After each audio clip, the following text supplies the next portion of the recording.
Pero kung flood control lang inahanap mo dyan, Oo. meron tayo nakita sa Tigbawan. Sa may Tigbawan? Tigbawan. Sa Iloilo kasi may Tigbawan. Iloilo. Ay, Iloilo ba? Oo, nakita natin. Oo. Oo. Ang ganda nung ng flood control doon pala.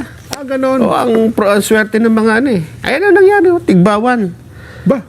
Parang kulang pa sa tubig. Gumuho daw ang flood mitigation structure sa barangay Napnapan Sur, Tigbawan, Iloilo. Ay, Iloilo nga, Dahil sa sunod-sunod na ulan.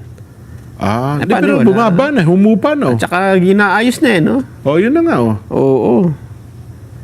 Pero malaki yan. May nakita doon silang bitak sa flooring. Itong klase ng flood control na ito, billion ito. Billion yan. Hindi ito million lang, pero, ayan, ito yata yung nabitak ganon. Pero alam mo kasi naman, ang current ng tubig kahit na ganyan, pero pagka matakin ng tubig, ang halaga pala niyang flood control na yan, 139.7 million. Sabi ko sa iyo. Sige, ito lang yung banda dito. Portion lang siguro yan. June 3, 2025 daw po sinimulan ng project. Yan. Dapat matatapos Pebrero nitong taon. Ba? Kaninong distrito Pero kayo ito? aktual natapos ngayon lang Mayo. At ilang buwan matapos makumpleto, ayun nga, nagkabitak-bitak yung portion na yun. Ba, matibay ang pagkakagawa.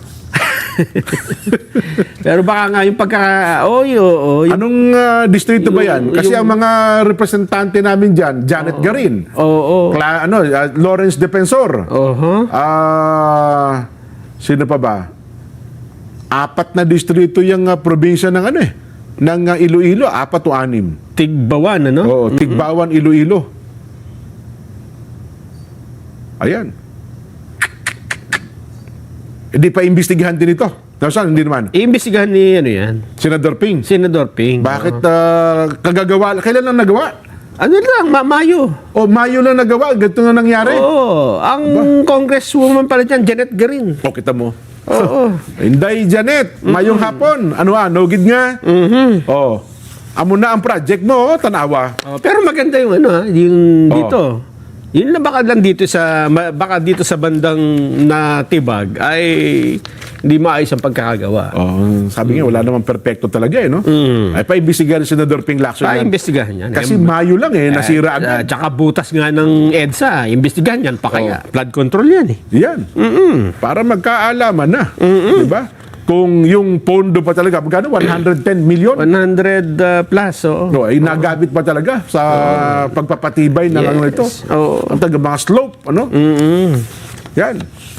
Kasi si Kong Janet, wala, galit sa corruption yan. Galit yun.